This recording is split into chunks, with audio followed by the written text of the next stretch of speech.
Well, I'm sure may idea kayo kung bakit kayo andito. Ano ba to? Masterclass sa paghuhubad? Sa pag-uungol? May test. Test? Bakit hindi na lang siya mag-marathon ng mga skandal? May pa-workshop pa. Hindi lang naman paghuhubad ng damit ang ituturo nyo eh. Paghuhubad ng maskara, paghuhubad ng pagkatao.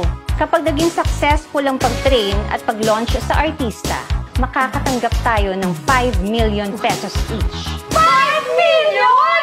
Nasaan na yung burikat na yan? Halika na. Gawin na natin porn star. No. Ang uso yung wet look. Ngayon, para ka maging effective na sexy star, dapat marunong kang umahaw na kakalibog. Ituring mong titi ang ice cream. Ice candy. Kailangan nakausli ang bibeb at wet. Dapat habang nakasakay ka, wagay-way mo yung buhok mo ganyan. So sexy. Yan ang pagpreso mo sa mukha mo! Yung buhok mo, wagay-way mo! Ayan, tumatakbo na yung kabayo! Yeah, bilis! Bitaw na! Good! Bitaw! Bitaw na! Puta! Ay, putang ina!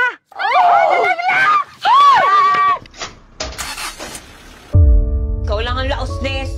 Huwag mo kami damay. Hoy! Excuse me! Hindi ako laos, ano?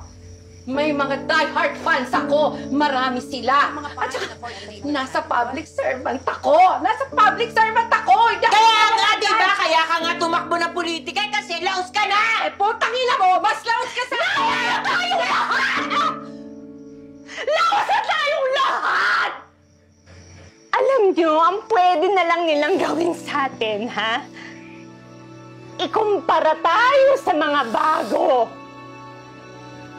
Matagal na tayong namukadkad. Kumbaga sa bulaklak, nanta na tayo.